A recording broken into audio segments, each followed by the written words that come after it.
ግንቦት 24 2007 ዓ.ም ጽላቱ ሲገኝ ያው አባቶቻችን እንደገለጹት ከጠዋቱ 3 ሰዓት ጀምረን እዚህ ቦታ ላይ ነበርን።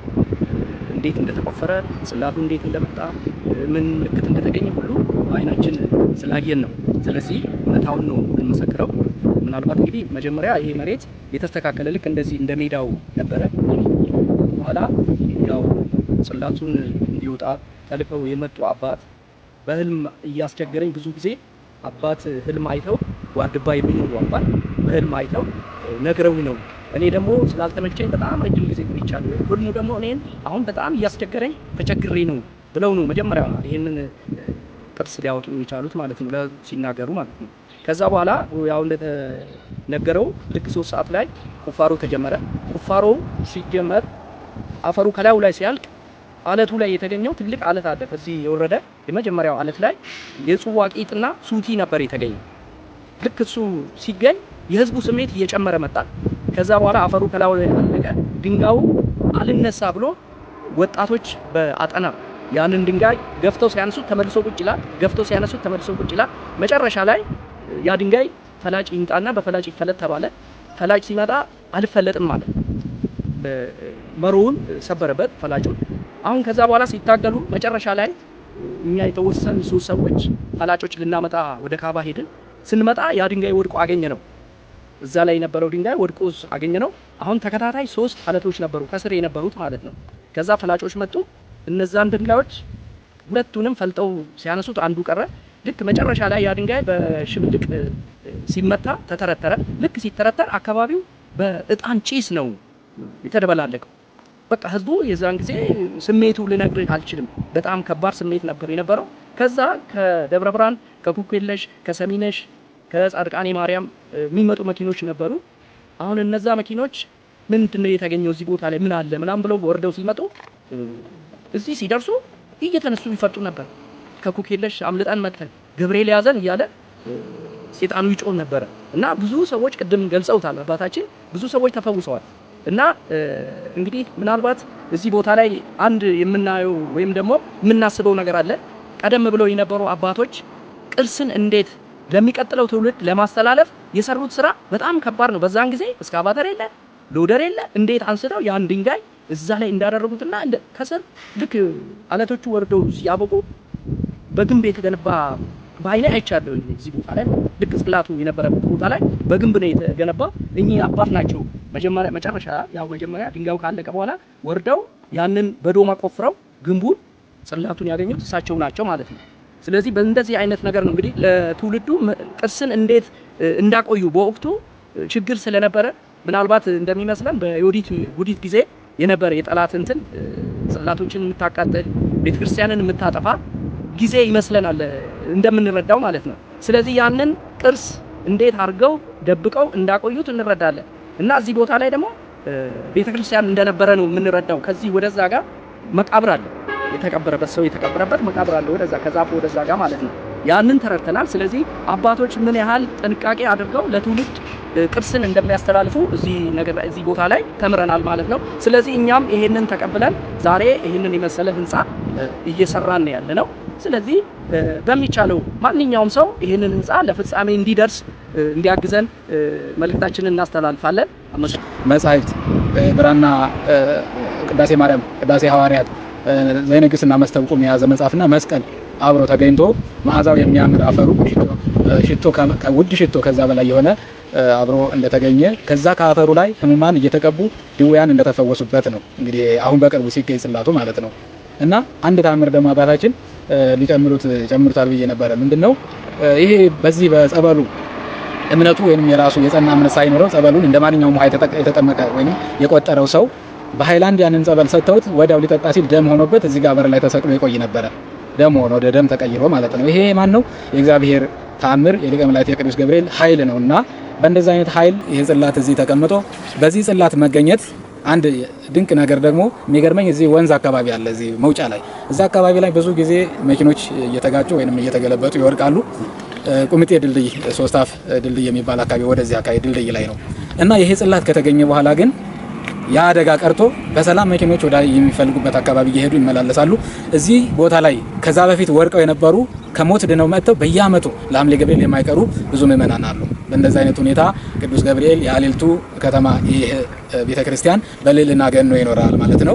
እግዚአብሔር ሁላችንንም ይባርከን እና ምንድነው የዚህ ቅዱስ ገብርኤል የዚህ ህንጻ ቤተክርስቲያን ከተመሰረተ ጀምሮ የህንጻ አሰሪ ኮሚቴዎች ያለመቀየር በመታመን በንጽህና ህዝቡን በማገልገል ከህዝቡ ጋር የሚገባውን ነገር ለቤተክርስቲያን የሚገባውን እየተቀበሉ ይህን ህንጻ ቤተክርስቲያን ግዙፍ ነው። ይህ ህንጻ ቤተክርስቲያን ከተማውንና ህንጻውን ሲያዩት አይመጣጠንም። የከተማው አቅም ዝቅተኛ ነው።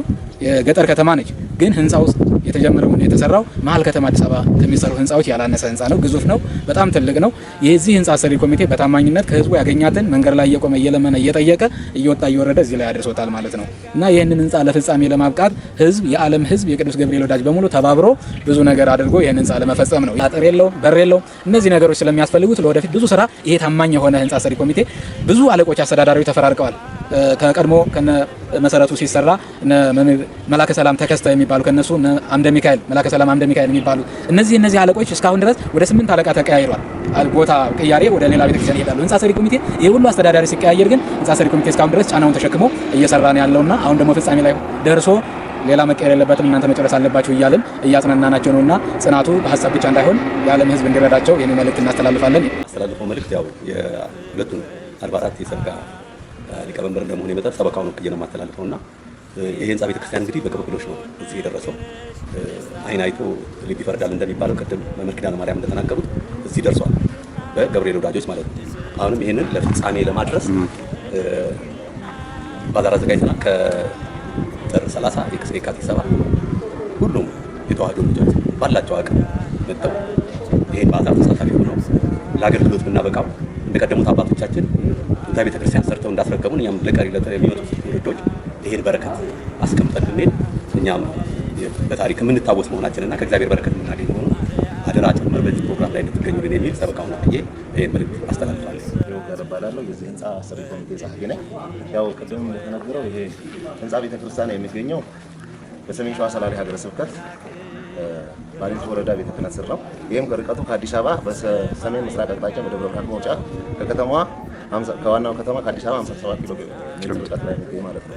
ይህ ህንጻ ቤተክርስቲያን የተመሰረተው የመሰረት ድንጋይ የተጣለው ግንቦት 9 2009 ዓ.ም በሀገረ ስብከቱ ሊቀ ጳጳስ በብፁዕ አባታችን አቡነ ቀውስጦስ አማካኝነት ነው። ከዛ ጊዜ ጀምሮ ይህ ህንጻ ቤተክርስቲያን በራሱ በገብርኤል ወዳጆች የማቴሪያልና በገንዘብ ቁሳቁስ ሲደረግ እና በሁለት ጊዜ በ2015 እና በ2017 በተደረገው የባዛር ዝግጅት በተገኘው ገንዘብ ይህ ህንጻ ቤተክርስቲያን እዚህ ሊደርስ ይችላል ማለት ነው። አሁንም ይህንን ህንጻ ቤተክርስቲያን ለመጨረስ እና የመጨረሻ ርብርብ ለማድረግ ከጥር 30 እስከ የካቲት 7 የሚቆይ ባዛር የገቢ ማሰባሰቢያ ባዛር አዘጋጅተን ወደ ስራ ገብተናል ማለት ነው። በዚሁ አንጻር እንግዲህ የሚቀረን አብዛኛው ከላይ ያሉ ስራዎች ተሰርተዋል። የሚቀረን ያው የውስጥ ወለሎች ይቀራሉ፣ ኤሌክትሪክ አለ። ሁለተኛ ደግሞ ቤተክርስቲያንን በጣም ውበቱን የሚጠብቀው የውስጥ ስዕላቶች ያሉ ስዕል አድኖች ይሰራሉ። አብዛኛው ማነቆ የሆነብን ደግሞ ያው ዘመን ተሻጋሪ የሆነ ስራ መሰራት ግድ ስለሚል የኮርኒስ ስራ ነው። የኮርኒስ ስራ ያው ቤተክርስቲያኑ ሰፊ ከመሆኑም አንጻር ያው በቀላል የሚሰራ ስላልሆነ የማስጨረሻ የፊኒሽንግ ስራ ትልቅ ገንዘብ ስለሚጠይቀን ከዚህ አንጻር ሁላችንም በሀገርም ከሀገር ውጭም ያለው በአካባቢም ያለው ሁሉ የገብርኤል ወዳጆች በዚህ ጋር ርብርብ አድርጎ ይህንን ለአንዴና ለመጨረሻ የማሰባሰቢያ ባዛር አድርገን እንፈጽማለን ወይም እንጨርሳለን የሚል ተስፋ አለን። እንግዲህ እግዚአብሔር ይረዳናል፣ ያው እንደሚረዳንም ተስፋ አለን። የሁላችንም ርብርብ መልካምነት ይኖራል እና ባዛሩንም በተመለከተ እንግዲህ የባዛር ዝግጅቱ በሰፊው እየተዘጋጀ ነው ማለት ነው። ይሄ በእናንተም በኩል በሌላ በሶሻል ሚዲያ ዘመኑ በዋጀው እንትን ለሁሉም በሀገር ውስጥም ለሀገር ውጭም እንዲደርሰን ነው የምንፈልገውና ዝግጅቱ በመልካም ዝግጅት እየተዘጋጀን ስለሆነ ውስጥ ያሉትን ማቴሪያሎችን የሚሸፍንልን አካልም ካለ ይሄንም በማስተባበር ትልቅ ስራ እንሰራለን ብለን እናስባለን። ትልቁ ትኩረታችን የመጨረሻው ዓመት በመሆኑ በሚዘጋጀው ባዛር ላይ ሁሉም የገብርኤል ወዳጆች ሁሉ ታምራቱንም ሰምተው በዚህ ጋር አስፈላጊ ትብብር እና ርብርብ እንድናደርግ እግዚአብሔር እንዲፈቅደን ያው ሁላችንም የአባቶችን ሁሉም ጸሎት እንዲሆን እንዲረዳ ነው የሚለው። አመሰግናለሁ። መምህር አለምነህ ታደሰ እባላለሁ። የዚህ የባዛሩ ኮሚቴ ሰብሳቢ ነኝ።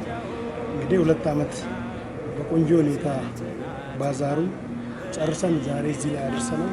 አሁን ወደ ፍጻሜው እየተቃረብን ስለሆነ ለአንድና ለመጨረሻ ባዛሩን እያዘጋጀን ስለሆነ ዘመኑ ባፈራው በቴክኖሎጂው ተወላጅም ሌላ ሙሉ ኦርቶዶክስ ተዋሕዶን በተመለከተ ሁሉም ወደዚህ መጥቶ ይህን የመሰለ ህንፃ በጋራ እንድንጨርስ መልእክት እናስተላልፋለን። ጥሩ ስራ ነው የሰራን፣ ዘመን ተሻጋሪ ነው። ይህን ትውልድ የሚያስመሰግን ስራ እየሰራን ስለሆነ እስካሁን ለተሳተፉት እግዚአብሔር ይስጥልን እያል አሁንም ቀሪውን በጋራ ጨርሰን አብረን እንድንደሰትበት፣ ትላልቅ ሰዎች የሚቆርቡበት፣ ህፃናት ደግሞ ጥሩ ትምህርት ተምረውበት ጥሩ ትውልድ የሚቀረጽበት እንዲሆን እየተመኘው ታሪኩን ለአባቶች ተዋለው። ምስክርነቱን አባቶች ስለ ቤተ ክርስቲያን ስለ አንዳንድ ነገር ምሁራን እነሱ ስለሚገልጹት የኔ የሆኑ እንግዲህ ለዛ ቀን ያደርሰን። ሁላችንም እንረባረብ፣ እንጨርስና ላሰብነው ስኬት እስከንደርስ ድረስ ለፍጻሜ እግዚአብሔር ይርዳን። አመሰግናለሁ።